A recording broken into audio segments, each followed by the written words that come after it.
Good evening. Hi. I just wanted to make a quick video because I've got caught up a lot today in thinking about the recent conviction or finding of guilty of Lucy Letby, the nurse from the Chester Hospital that was said to have murdered a number of babies and attacked other ones. And I did follow through various means on YouTube and other places the trial as it was going on as much as I could. Not as comprehensively as I might have done, but I did some other reading around it as well. I don't think it's a safe conviction. I just got this very, very strong intuitive feeling, gut feeling, that she's innocent and she's been scapegoated by a group of doctors who were themselves under criticism. There was a critical report that had been written about them just before they made their accusation of Lucy. That's what I've read anyway. If that's wrong, then that's the information I've read, that they were. I'm getting a lot of information from a website that's been recently set up called. I'll put it in the description part of it. It's Rex v Lucy Letby 2023.com, but I'll write it in the description for this video. I can see how there was a great guy, barrister, who was discussing the potential for miscarriages of justice in these sorts of cases where nurses have been falsely accused. Of course, there have been cases where some people have harmed patients, but there have been other ones where they've been falsely accused and then subsequently the finding of guilt has been overturned on appeal. And there's all sorts of potentials for this sort of scapegoating to happen, and once it starts running away with itself, the errors in the evidence that they're bringing to bear are just compounded, and all the inconvenient evidence or inconvenient other deaths where she wasn't on duty or wasn't on shift, they're ignored. So they just it's the idea that they've built a case around her, and I'm wondering whether there haven't been any deliberate crimes at all, and whether it's more of a case of there being systemic failings or even failures from the actual doctors there, and understaffing, and maybe, I've read things that they weren't there as much as they should have been. But I don't know firsthand, obviously, if that's true. These are claims that I'm reading. And was there negligence on their part? Was there problems? There's this issue about problems with the plumbing and sewage, which could have created the potential for other health hazards that affected the very, very young children there. I think nearly all of them were, they're neonates, aren't they? But they were born before their full term. So yeah, there's a lot of information to read through, but as I say, I'll put that website below. I've just got this real strong feeling that they've done something terrible here to this young woman, or relatively young woman. I think she's 33, I believe. There's other stuff coming out in terms of debating the logic of why they've focused on her and only on her as the cause of all these deaths, and that there's no hard evidence, it's circumstantial. There's no quote unquote smoking gun.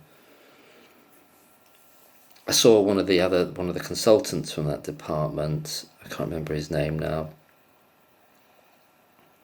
an Indian chap, I think, or Indian or Pakistani, and he was, I'm just saying that to identify him.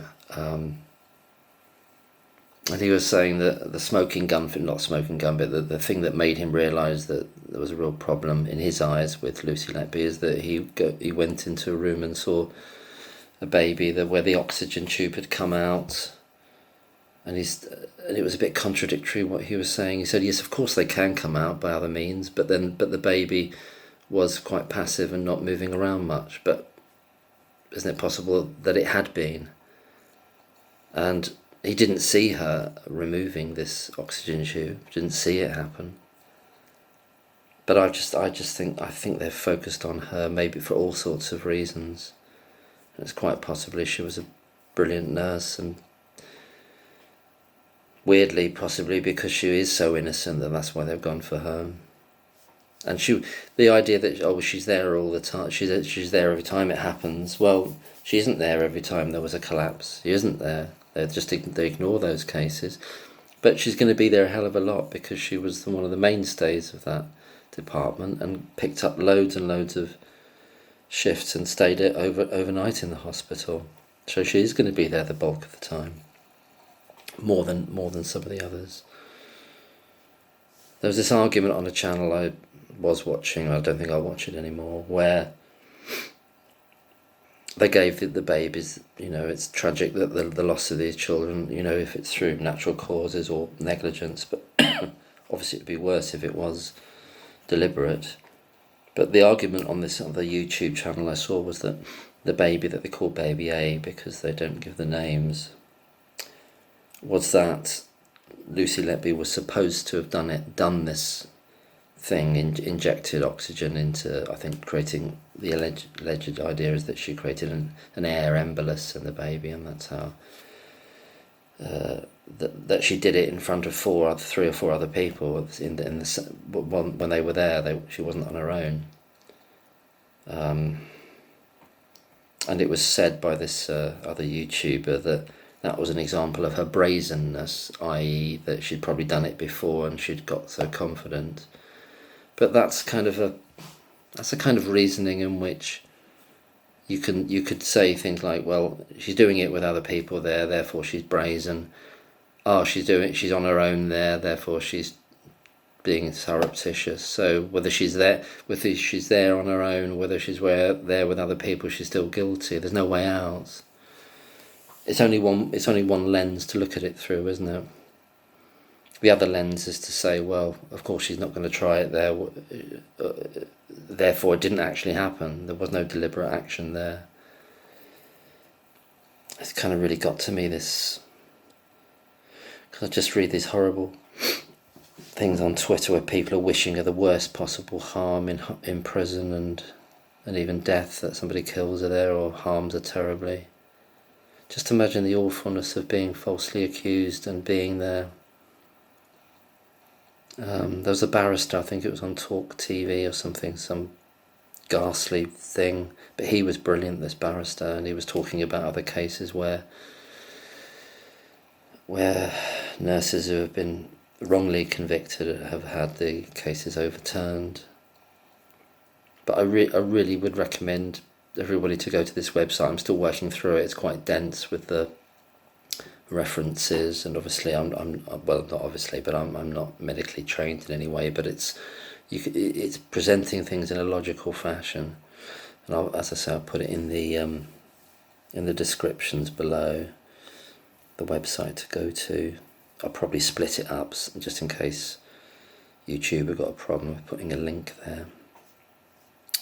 But yeah, Lucy Letby, I heard that her parents, when they came to arrest her, her mum was so upset, she said, take me instead, or something of that kind. That was the report. I mean, I don't know what to believe these days of journalists, but I don't know.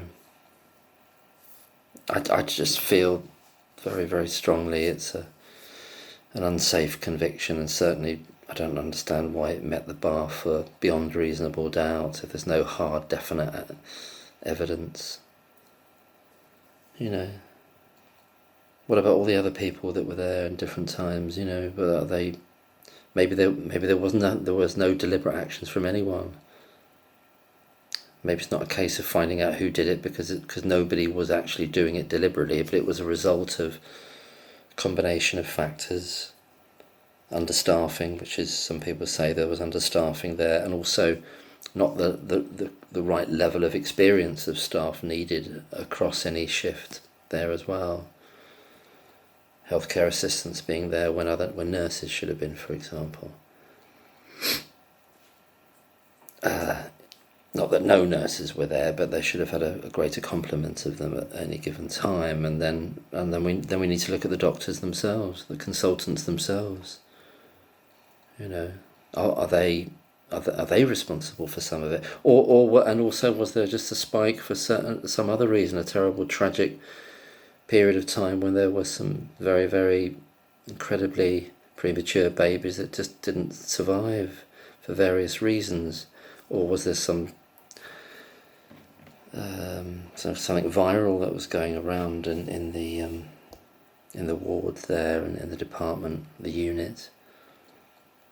As I think they've constructed, I fear that, I don't know, I'm not saying I know, of course I don't know, but I fear and suspect that they built a case around someone, a scapegoating exercise actually. I think that's what I believe.